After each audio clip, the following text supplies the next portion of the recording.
Hi guys, എല്ലാവരും സുഖമായിട്ടിരിക്കുന്നെന്ന് വിശ്വസിക്കുന്നു. അപ്പം ഇന്ന് എൻ്റെ പനി സീസൺ രണ്ടാമത്തെ സെറ്റിലേക്ക് കടന്നിരിക്കുകയാണ്. ആക്ച്വലി ഇന്ന് എനിക്ക് തീരെ വയ്യാണ്ടിരിക്കുകയാണ്. ഇനിയിപ്പം ഹോസ്പിറ്റലിലൊക്കെ ഒന്ന് പോകണം, ഒന്ന് സെറ്റായി വരണം. അപ്പം ഇന്നത്തെ ഒരു ടോപ്പിക് ബേസ്ഡ് വീഡിയോ അല്ല, ഒന്ന് രണ്ട് ക്ലാരിഫിക്കേഷനും അതുപോലെ തന്നെ കുറച്ച് റിയലൈസേഷൻ റിലേറ്റഡ് കാര്യങ്ങളുമാണ് ഇന്ന് സംസാരിക്കാൻ ഉദ്ദേശിക്കുന്നത്. ഒന്നാമത്തെ കാര്യം എന്ന് പറഞ്ഞാൽ, ഞാൻ എപ്പോഴും ട്രസ്റ്റ് ദ ടൈമിങ് എന്ന് പറയുന്നുണ്ടായി വീഡിയോസിൽ. അപ്പം നമ്മളിപ്പം ഒരു കാര്യത്തിന് വേണ്ടിയിട്ട് നമുക്കിപ്പം എല്ലാവരും യുണീക്കാണ്. എല്ലാവർക്കും പല പല സമയങ്ങളിലാണ് ഓരോ കാര്യങ്ങൾ നടക്കുന്നത്. ഒരാൾ പെട്ടെന്ന് അയാൾ സക്സസ് ആയി എന്ന് വെച്ചാൽ അടുത്ത ആൾക്ക് പെട്ടെന്ന് സക്സസ് ആവണമെന്നില്ല. ഇതിന് നല്ല രീതിയിൽ ടൈം എടുക്കുമായിരിക്കും. ആ ഒരു ടൈം വരേക്കും നമ്മൾ വെയിറ്റ് ചെയ്യേണ്ടതായിട്ടുണ്ട്. സോ ഈ ട്രസ്റ്റ് ദ ടൈമിങ് എന്നുകൊണ്ട് ഞാൻ ഉദ്ദേശിക്കുന്നത്, നമ്മളൊരു കാര്യത്തിന് വേണ്ടിയിട്ട് നിന്നിട്ട് അതിനു വേണ്ടി ഒരാക്ഷനും ഒന്നുമില്ല, ഓക്കെ ദൈവം വന്ന് രക്ഷിച്ചോളും, അല്ലെങ്കിൽ കുറേ മാനിഫെസ്റ്റ് ചെയ്തിട്ടോ അല്ലെങ്കിൽ കുറേ അഫർമേഷൻ പറഞ്ഞിട്ടോ നമ്മൾ ഒരു ആക്ഷൻ എടുക്കാണ്ട് ഒരു കാര്യവും നടക്കത്തില്ല. ഓക്കെ, അപ്പം അത് ഒരുപാട് പേര് തെറ്റിദ്ധരിച്ച് വെച്ചിട്ടുണ്ട്. എനിക്ക് വരുന്ന DM-ൽ ഞാൻ ഒന്ന് രണ്ട് മെസ്സേജ് കണ്ടിട്ടുണ്ടായിരുന്നു. അതായത് നമ്മൾക്ക് ചെയ്യാനുള്ളത് നമ്മളെപ്പോഴും പറയും താൻ പാതി ദൈവം പാതി എന്നുള്ളത്. അപ്പം നമ്മൾ ചെയ്യാനുള്ള ഭാഗം നമ്മൾ പ്രോപ്പറായിട്ട് ചെയ്തേ പറ്റത്തുള്ളൂ. ഇപ്പം എന്താ പറയുക, നമുക്കിപ്പം ഒരു എക്സാമിന് പാസ്സാവണം. ഈ എക്സാമിന് പാസ്സാവണം എന്ന് വിചാരിച്ച് നമ്മൾ എൻ്റെ സമയമായിട്ടുണ്ടാവില്ല, ഞാൻ അടുത്ത തവണ അതിൻ്റെ അടുത്ത് ജയിക്കുമായിരിക്കും.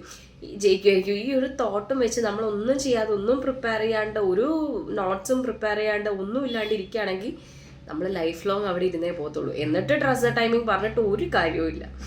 സോ നമുക്ക് എന്താണോ വേണ്ടത് അതിനുള്ള ആക്ഷൻ ഇന്നേ നമ്മൾ എടുത്തു തുടങ്ങണം. അത് വളരെ ഇമ്പോർട്ടൻ്റ് ആയിട്ടുള്ള ഒരു കാര്യമാണ്.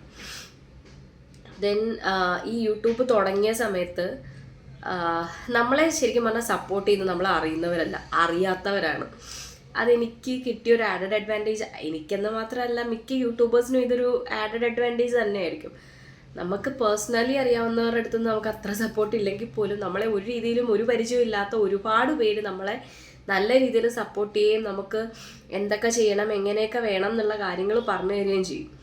അതേപോലെ തന്നെ നമ്മളിപ്പം ഒരു വ്യക്തി ഒരു കാര്യം ചെയ്ത് അയാൾക്ക് സക്സസ് ഉണ്ടായി എന്ന് വെച്ചിട്ട് നമ്മൾ അതേ കാര്യം ചെയ്ത് നമുക്ക് സക്സസ് ഉണ്ടാവണം എന്നില്ല. ഓക്കെ, കാര്യം ഉദാഹരണം പറയാം, രണ്ടു പേർക്ക് പോകേണ്ടത് രണ്ട് സ്ഥലത്തേക്കാണ്. രണ്ടുപേരുടെ കയ്യിലും മാപ്പ് ഉണ്ട്. ഓക്കെ, അപ്പം ഈ എയും ബിയും നമുക്ക് പറയാം. ഈ എ എന്ന് പറയുന്ന വ്യക്തിയുടെ മാപ്പ് നോക്കി എ എന്ന് പറയുന്ന വ്യക്തി ആദ്യം എത്തി, അയാൾക്ക് പോകേണ്ട ലൊക്കേഷനിൽ ആദ്യം എത്തി. ബി എന്നാൽ അവിടെ എത്തിയിട്ടുമില്ല എന്നും വെച്ച് എയുടെ മാപ്പ് നോക്കി ബിക്ക് സഞ്ചരിക്കാൻ പറ്റില്ല. ഓരോരുത്തരുടെയും ഡെസ്റ്റിനി അല്ല, ആ ഒരു റൂട്ട്, പോകേണ്ട വഴികൾ എല്ലാം ഡിഫറെൻ്റ് ആയിരിക്കും. അവിടെ ഉണ്ടാവുന്ന ചലഞ്ചസ് ഡിഫറെൻ്റ് ആയിരിക്കും. സോ വേറൊരാളെ കോപ്പി ചെയ്ത് നമുക്ക് ലൈഫ് ലോങ് ജീവിക്കാൻ പറ്റത്തില്ല.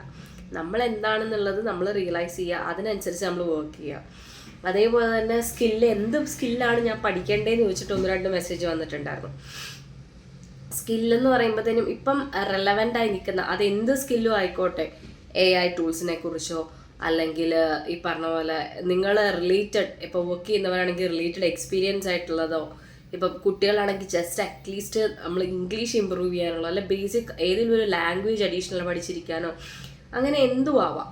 ഓക്കെ, ഈവൻ ഒരു കുക്കിംഗ് ആണെങ്കിൽ പോലും നമ്മൾ അഡീഷണൽ ആയിട്ട് പഠിച്ചിരിക്കുന്ന ഒരു കാര്യമാണ്. ബേസിക് ആയിട്ടുള്ള കുറച്ച് കാര്യങ്ങളുണ്ട്, അതെല്ലാം നമ്മൾ അറിഞ്ഞിരിക്കണം. വലിയ അതിൽ പ്രോ ആവണമെന്നൊന്നും ഞാൻ പറയത്തില്ല, പക്ഷെ അറ്റ്ലീസ്റ്റ് മോശമില്ലാത്ത രീതിയിൽ നമുക്കത് ചെയ്യാൻ പറ്റണം. അങ്ങനെ നമ്മളെ ആരും റീപ്ലേസ് ചെയ്യാൻ പാടില്ല. കാര്യം ഇന്നത്തെ കാലത്ത് എന്ന് പറയുമ്പോഴത്തേനും ഒരുപാട് പേര് പഠിച്ചിറങ്ങുന്ന ഒരുപാട് കുട്ടികളുണ്ട്. ഒരുപാട് കാര്യങ്ങൾ അപ്ഡേറ്റഡ് ആവുന്നുണ്ട്, ഒരുപാട് കാര്യങ്ങൾ അപ്ഡേറ്റഡ് ആവേണ്ടതായിട്ടുണ്ട്. അപ്പം നമ്മളിപ്പോഴും പഴയ ചിന്താഗതിയും പഴയ കാര്യങ്ങളും ഇരിക്കാൻ പോയാൽ നമ്മളവിടെ ഇരിക്കത്തേ ഉള്ളൂ. അപ്പോൾ ഈ ഒരു റിയലൈസേഷൻ വന്നപ്പോൾ മുതലാണ് ഞാൻ ഈ പറഞ്ഞ പോലെ സ്കില്ലിൽ കൂടുതൽ വർക്കൗട്ട് ചെയ്യാൻ തുടങ്ങിയത്. സോ ആ ഒരു കാര്യം നിങ്ങൾ ശ്രദ്ധിക്കണം. നമ്മളെപ്പോഴും നമ്മുടെ ലെവൽ അപ്ഡേറ്റ് ചെയ്തുകൊണ്ടിരിക്കണം. പുറത്തുനിന്ന് ഒരാൾ നമ്മുടെ അടുത്ത് എന്തെങ്കിലും ഒരു കാര്യത്തെക്കുറിച്ച് ചോദിക്കാൻ അറ്റ്ലീസ്റ്റ് ഒരു വാക്ക് അതിനെക്കുറിച്ച് പറയാൻ നമുക്ക് അറിഞ്ഞിരിക്കണം. ഇവൻ അറിയത്തില്ലായിരിക്കാം, എല്ലാവരും എല്ലാം തികഞ്ഞവരൊന്നുമല്ല. അറിയത്തില്ലാത്ത കാര്യത്തെക്കുറിച്ച് അവരോട് വേണം ചോദിച്ച് മനസ്സിലാക്കി നമുക്കത് പഠിക്കാം. ഈവൻ നമുക്കിപ്പം പല ഓപ്ഷൻസ്, സോഷ്യൽ മീഡിയ പോലുള്ള പല ഓപ്ഷൻസ് അവൈലബിൾ ആണ്. ഏത് രീതി വേണമെങ്കിലും ഈവൻ ChatGPT ചോദിച്ചാൽ പോലും നമുക്ക് കിട്ടും. ഇപ്പം ലാംഗ്വേജിൻ്റെ കാര്യം പറഞ്ഞുകൊണ്ടാണ് ഞാനൊരു 5 AM ക്ലബ് എന്ന് പറഞ്ഞിട്ടൊരു ഷോർട്ട് വീഡിയോസ് സ്റ്റാർട്ട് ചെയ്തിട്ടുണ്ടായിരുന്നു. അപ്പം ഇതുവരെയൊക്കെ കാണാത്തവരാരെങ്കിലും ഉണ്ടെങ്കിൽ അത് കാണണം. ജസ്റ്റ് നമ്മൾ ഒരു ദിവസം ഒരു വേർഡ്, നമ്മൾ കേട്ടിട്ടില്ലാത്ത ഒരു ന്യൂ വേർഡ്, അതിനെ റിലേറ്റഡ് ആയിട്ടുള്ള ഒരു സെൻറ്റൻസ് പഠിക്കാൻ പറ്റുകയാണെങ്കിൽ അത്രയും ബെറ്ററാണ്. അത് ആർക്കെങ്കിലും ഉപകാരപ്പെടുവാണെങ്കിൽ ആയിക്കോട്ടെ എന്ന് വിചാരിച്ചിട്ടാണ് ആ ഒരു രീതിയിൽ തുടങ്ങിയത്. നമ്മൾ സംസാരിക്കാതെ നമ്മളൊന്നും ഇമ്പ്രൂവ് ആവത്തില്ല. അപ്പം മലയാളം നമ്മൾ സ്ഥിരം കേൾക്കുന്നുണ്ട്, വായിക്കുന്നുണ്ട്, സംസാരിക്കുന്നുണ്ട്. എന്നാൽ ഇംഗ്ലീഷ് നമ്മൾ അത്രത്തോളം മലയാളത്തെ പോലെ നമ്മൾ ചെയ്യുന്നില്ല, സംസാരിക്കുന്നില്ല, അധികം കേൾക്കാറില്ല, ചിലപ്പോൾ അധികം വായിക്കാറുണ്ടാവില്ല. സോ അങ്ങനെയുള്ള സമയത്ത് നമ്മൾ ആ ഒരു ലാംഗ്വേജുമായിട്ടുള്ള ടച്ച് നമുക്ക് പോകും. സോ അത് മാറാനും കൂടെ വേണ്ടിയിട്ടാണ് നമ്മൾ സംസാരിക്കുന്ന സമയത്ത് ഇതുപോലുള്ള പുതിയ പുതിയ വേർഡ്സ് ആഡ് ചെയ്യുമ്പോഴത്തേനും നമ്മുടെ ലാംഗ്വേജിൻ്റെ ലെവൽ ഇൻക്രീസ് ചെയ്യും. സോ കേൾക്കുന്ന ഒരാൾക്ക് നമ്മളെക്കുറിച്ചൊരു മതിപ്പ് തോന്നും ഇത്തരത്തിലുള്ള വാക്കുകൾ നമ്മൾ ഉപയോഗിച്ച് സംസാരിക്കുമ്പോൾ. സോ അതൊക്കെ പഠിച്ചിരിക്കുകയാണെങ്കിൽ ബെറ്റർ ആയിരിക്കും. അപ്പം താല്പര്യമുള്ളവർ അതും കൂടി ഒന്ന് കാണണമെന്ന് റിക്വസ്റ്റ് ചെയ്യാണ്. ദെൻ നമ്മുടെ ചലഞ്ച് ഇപ്പം എൻഡിലേക്ക് എത്താനായി. അപ്പം ഞാനൊരു Q&A സെഷൻ ഇട്ടിട്ടുണ്ടായിരുന്നു. അതിൽ നിങ്ങൾക്ക് ഇനി റിലേറ്റഡ് ടോപ്പിക്സ് എന്തെങ്കിലും ചെയ്യണം എന്നുണ്ടെങ്കിൽ അത് കമൻറ്റ് ചെയ്യാം. അതേപോലെ തന്നെ എന്തൊക്കെ ഡീറ്റെയിൽസ്, എന്തൊക്കെ കാര്യങ്ങൾ അറിയണം എന്നുണ്ടെങ്കിൽ അതും കമൻറ്റ് ചെയ്യാം. നമ്മളൊരു Q&A ആയിട്ട് തന്നെ ചെയ്യാം. അപ്പോൾ ഇന്നത്തേക്ക് ഇത്രയേ ഉള്ളൂ. Thank you.